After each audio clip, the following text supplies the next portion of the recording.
I stared at Chris's still body, numb with shock and grief. The heart monitor's flat line echoed through the room, a cruel reminder that the man I loved was gone forever. Just then, the door burst open.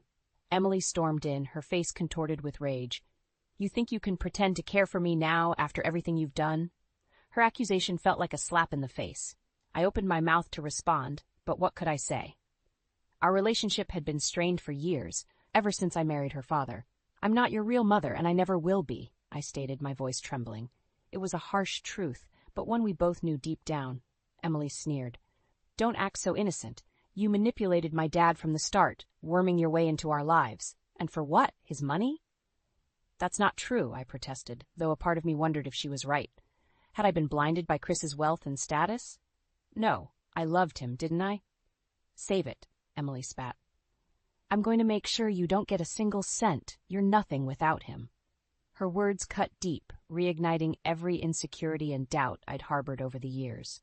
As she stormed out, I sank into the chair beside Chris's bed, burying my face in my hands as sobs racked my body. How had things gone so wrong? When Chris and I first met, I'd been drawn to his kindness, his warmth. He made me feel alive in a way I hadn't experienced in years.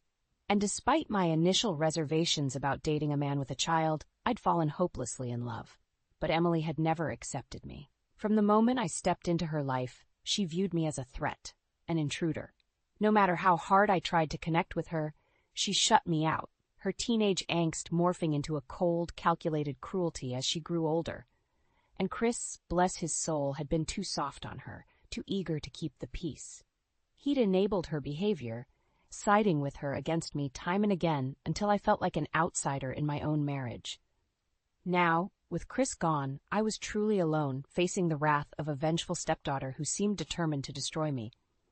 As the weight of Emily's hatred bore down, I knew one thing for certain: the battle for Chris's legacy, for my very future, had only just begun. I met Chris at a company party, back when I was working in HR at a tech firm. He walked into the room, and it was like the air shifted. I couldn't take my eyes off him. His warm smile, the confident way he carried himself. When our eyes met, something sparked between us. After the party, I couldn't stop thinking about him. A few weeks later, we ran into each other at a cafe, and he asked me out. I said yes, despite the little voice in my head warning me about his complicated situation. On our first date, he was open about his past, his failed marriage, his struggle to connect with his daughter Emily after the divorce. I admired his honesty, his vulnerability. Over dinner, I found myself drawn to his values, his desire to be a better father and partner. The more time we spent together, the deeper I fell. Chris treated me with a tenderness and respect I'd rarely experienced in my years as a single woman. He made me feel cherished, special. But I couldn't ignore the shadow that loomed over our relationship, Emily.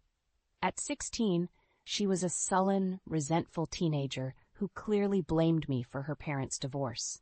She refused to give me a chance, shooting me icy glares whenever I was around. Chris tried his best to make it work, to blend our lives together.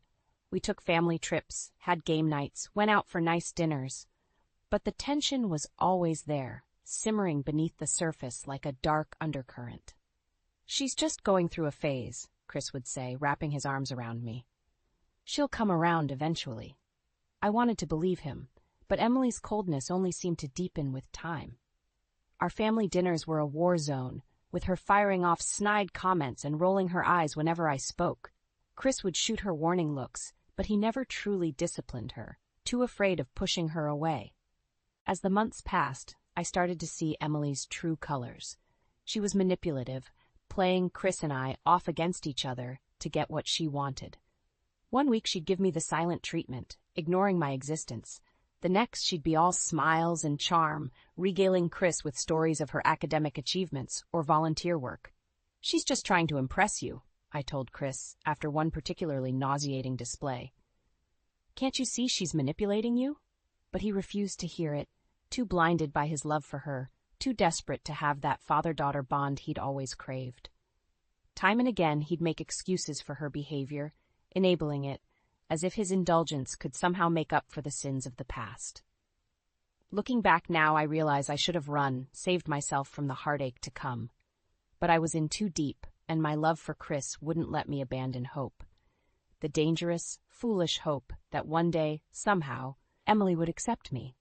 Little did I know that her hatred for me ran deeper than I could have ever imagined, and that the worst was still to come. After Chris and I got married, I hoped things might improve with Emily. I was her stepmother now, an official part of the family. Surely that had to count for something. But Emily remained as distant and hostile as ever. On our honeymoon, she called Chris multiple times, always with some dramatic crisis that needed his immediate attention. When we finally returned home, exhausted, she greeted us with a look of pure disdain. "Enjoy your little vacation?" she sneered as I walked through the door. I forced a smile. "It was lovely, thanks for asking." She rolled her eyes. "Whatever, at least now you got what you wanted, a rich husband to take care of you." The words stung, but I didn't rise to the bait. After setting my bags down, I turned to leave, only to hear her mutter under her breath, "Gold digger." I whipped back around, fury rising in my chest. "You know, Emily, I'm trying my best here, but you're making it impossible." "Alicia, Emily, that's enough." Chris's voice boomed, startling us both. He stepped between us, a pained look on his face. "Can't you two get along, just this once? For me?" Emily immediately softened, her expression turning contrite.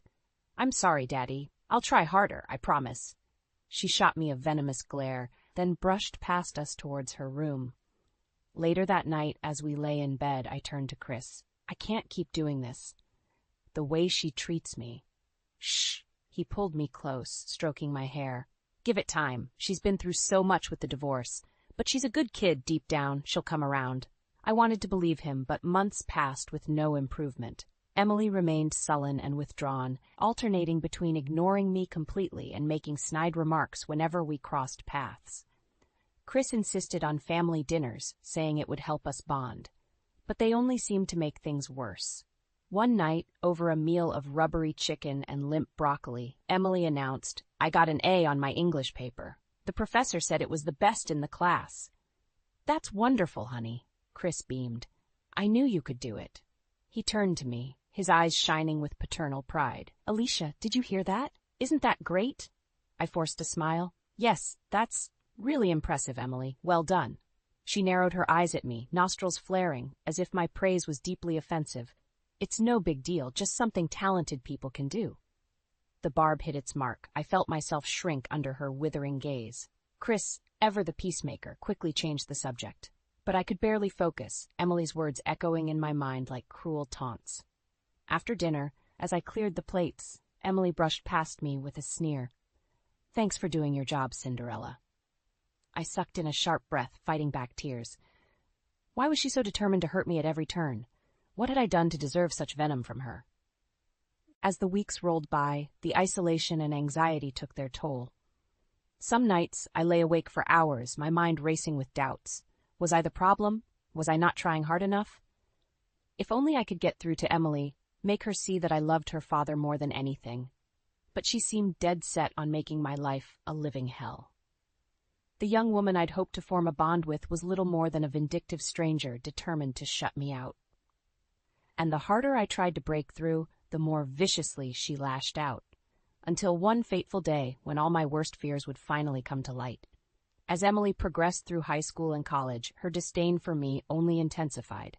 She became a master manipulator, using her charm and intelligence to wrap Chris around her finger whenever she wanted something. "Daddy, can I please get the new iPhone?" She'd coo, batting her long lashes. "All my friends have it, and I really need it for school projects." Chris would hesitate, looking at me uncertainly, but then Emily would pout those full lips, and he'd instantly cave. "Oh, all right, anything for my little girl."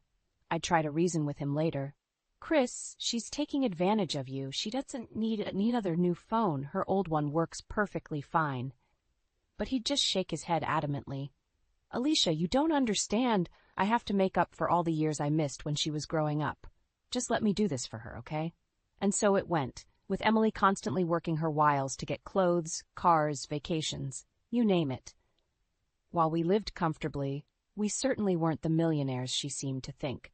But Chris never put his foot down, blindly indulging her every whim, no matter how outrageous or expensive. "Stop spoiling her rotten," I'd snap at him during our worst fights. You're only encouraging her entitled, manipulative behavior.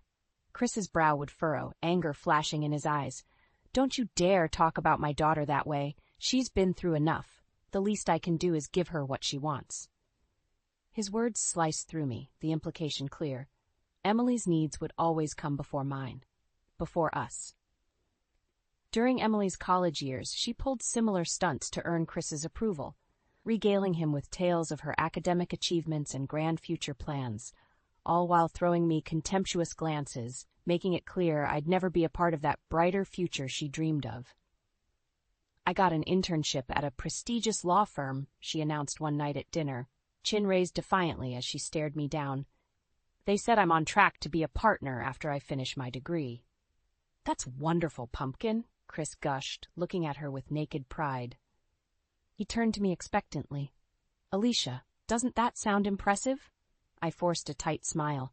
Yes, very impressive. Congratulations, Emily. She sneered at my lukewarm praise. You could at least try to act like you care about my accomplishments. The hurt must have shown on my face because Chris immediately turned on me with a glare. She's right, Alicia. You could be a bit more supportive. My cheeks burned with humiliation as his words washed over me. What did I have to do? Grovel at her feet?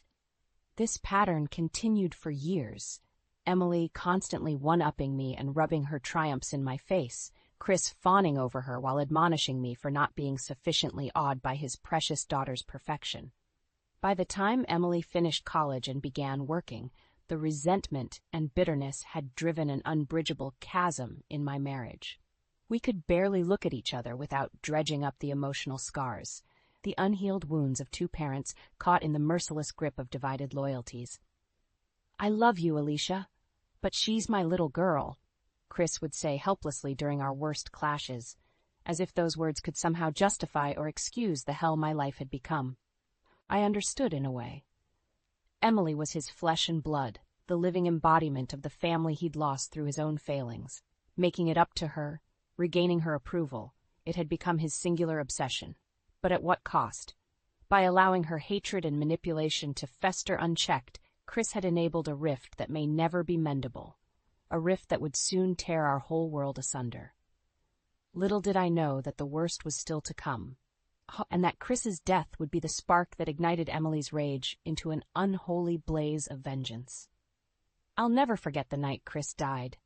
We were having one of our usual tense dinners, the air thick with unspoken resentments. Emily had just announced some new career triumph, basking in her father's adoring praise while shooting me smug looks from across the table. Suddenly, Chris gasped and clutched at his chest, his face drained of color. Al! Alicia! In an instant, I was by his side as he crumpled from his chair. Chris! Oh my God! Somebody call 911! Emily just stood there, eyes wide with shock, making no move to help. I shot her a pleading look as I cradled Chris's head in my lap. Emily, please, your father needs help. That seemed to snap her out of her daze. She fumbled for her phone with trembling hands and dialed emergency services. I stroked Chris's clammy forehead, murmuring desperate reassurances that everything would be okay, but his eyes had already taken on a glassy, distant look. His lips moved soundlessly as the life drained from his stricken body. The paramedics arrived and worked furiously to resuscitate him. But it was too late. Chris was gone, claimed by a massive heart attack at just 50 years old. I remember letting out a wail of anguished grief as they gently pulled me away, the love of my life now still and lifeless on the floor. Emily collapsed into a chair, face white as a sheet, looking more lost and afraid than I'd ever seen her. At the hospital, after they'd taken Chris away, Emily turned on me with undisguised fury burning in her red-rimmed eyes. You monster, she cried, her voice dripping with venom. You think you can pretend to care for me now, after everything you've done? After how you treated my dad? I recoiled, struck by the naked hatred radiating from her slight frame. Emily, what are you talking about? I loved your father with all my heart. Don't give me that crap. She jabbed a finger at my chest, her whole body trembling with rage. You manipulated him from the start, wormed your way into our lives to get your hands on his money. Tears stung my eyes as her vicious words cut deep. That's not true at all. Chris and I... Save it, she spat. I'm going to make sure you don't get a single cent from him. You're nothing now that he's gone. A lump formed in my throat as the weight of her threat hit me. Oh, God, with Chris deceased, what would happen to me? To my whole life? The next few days were a blur of funeral arrangements and grieving relatives. Emily was cold and distant, refusing to so much as look at me. I felt like a pariah in my own life, the outsider once more. Then came the reading of the will. We gathered at the lawyer's office, Emily shooting me hateful glares from across the room. When the attorney opened the sealed documents, a hush fell over us all. To my beloved wife Alicia, the lawyer read solemnly, I leave the majority of my assets and holdings, including the house, investments, and— No! Emily screeched, leaping to her feet. All eyes turned to her as she stabbed an accusing finger at me. She manipulated him. That money is rightfully mine. I shrank in my seat, bracing for the onslaught as Emily's eruption of fury washed over me in waves. The lawyer tried to interject, but she was unstoppable, years of pent-up hatred and resentment finally unleashed. You're going to pay for this? She hissed, her chest heaving. If it's the last thing I do, I'll make you suffer for what you've done to my family. You hear me? You're going to wish you never laid eyes on us. As a deathly silence descended, I knew with sinking dread that Emily's vicious threat was just the beginning. The battle lines had been drawn, and I was about to find myself in the fight of my life. Emily's meltdown at the reading of Chris's will was just the beginning of her crusade against me. In the days that followed, she launched into a relentless campaign of harassment and intimidation. That money should be mine, she'd scream whenever she saw me. You manipulated my dad into cutting me out. Her angry accusations followed me everywhere, the grocery store, the gym, even taking out the trash. She seemed determined to make my life a living hell at every turn. One afternoon, I arrived home from running errands to find her camped out on my front porch, eyes blazing with fury. There you are, you lying, gold-digging witch, she spat as I approached. Did you really think you could just take everything from me like that? I sighed warily. Emily, please. Your father wanted me taken care of after he was gone. That's all this is. Bullshit! She shot to her feet, fists clenched. I know you poisoned his mind against me over the years, turned him against his own flesh and blood. That's not true at all, I said, struggling to keep my voice even. I never tried to come between you two. Chris loved you more than anything. Emily barked a harsh laugh. Yeah, and look where that got him, dead before his time, while you swooped in like a vulture to pick over the remains. The cruel words lanced through me like daggers. I blinked back tears, suddenly regretting my fruitless attempts to reason with her. Just go, Emily, I said quietly, before one of us says something we can't take back. For a beat, her face contorted in an almost feral snarl. Then, without warning, she lunged at me, hands outstretched like talons. I gasped and stumbled back as she made a grab for my hair, her long nails raking my cheek. You evil, manipulative bitch. Instinctively, I shoved her away, sending her staggering backwards. She caught her balance, and we stared at each other, chests heaving, an unspoken line crossed. Emily's expression morphed into a vicious leer.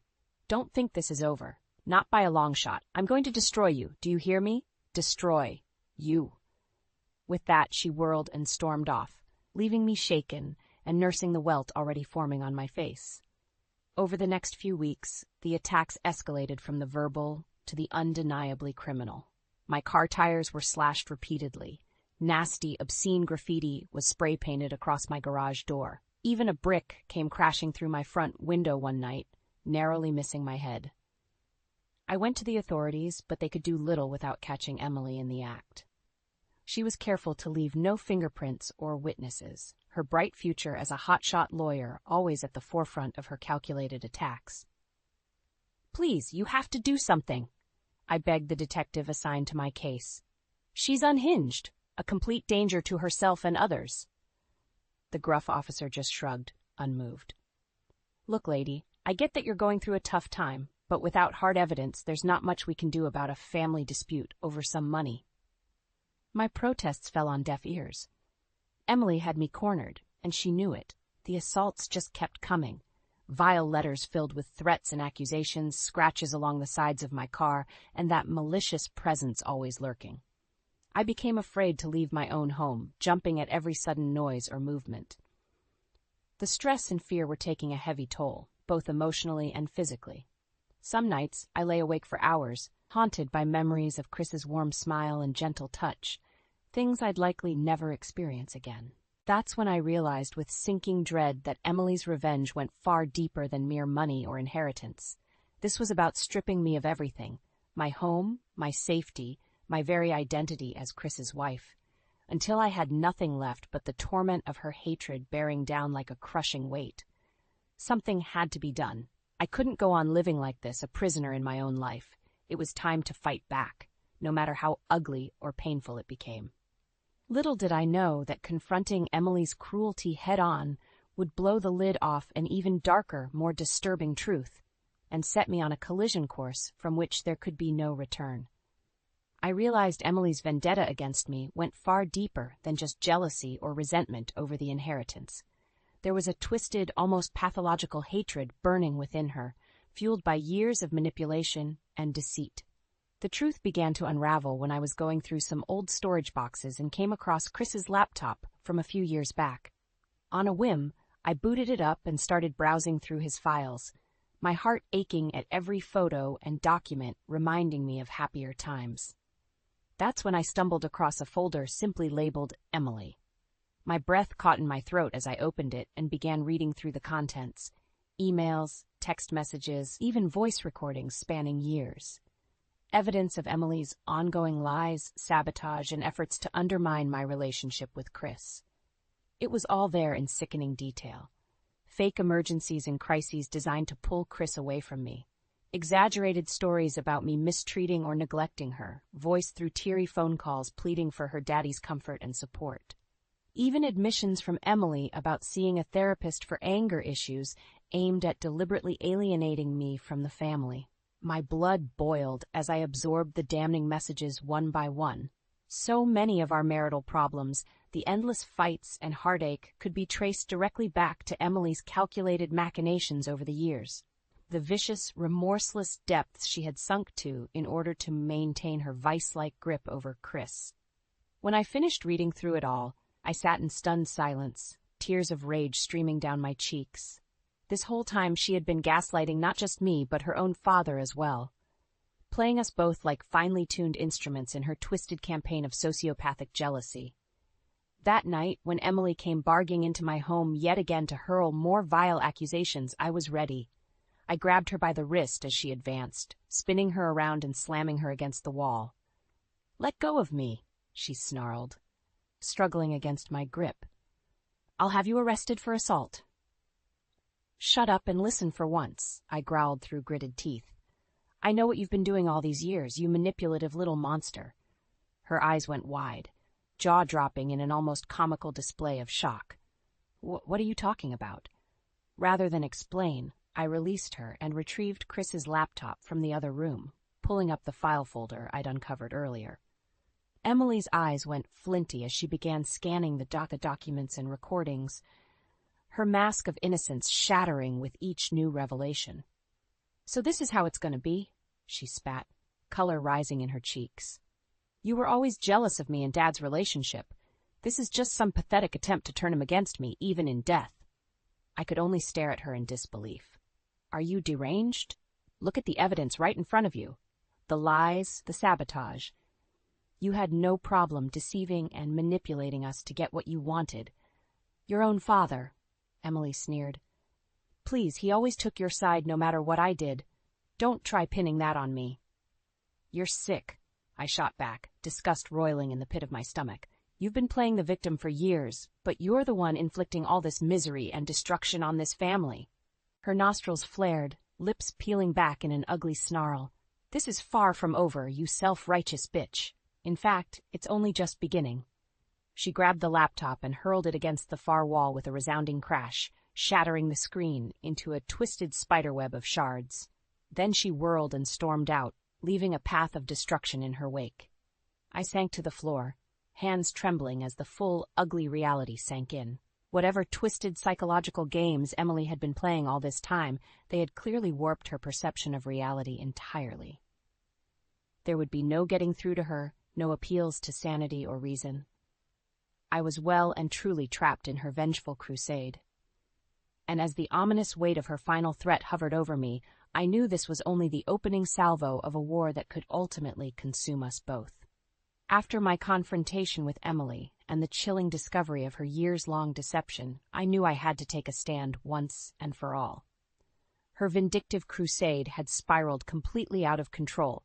If I didn't put a stop to it immediately, there was no telling how far she might go. A few days later, I requested a meeting with Emily and laid it all on the line. We convened at a stuffy corporate office downtown, the air thick with distrust and barely concealed hostility. Emily swept in, wearing a power suit and permanent sneer, all false bravado and entitlement. Well, if it isn't the wicked stepmonster herself, to what do I owe this dubious pleasure?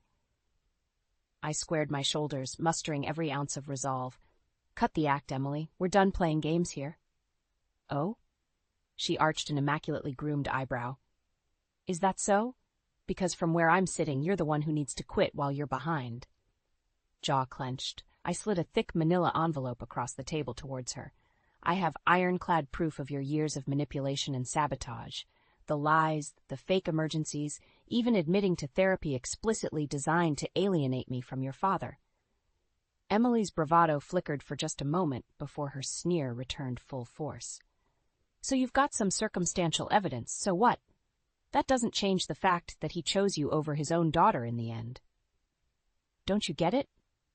I shot back, anger rising. Your jealousy and entitlement drove a wedge between you two long before Chris died.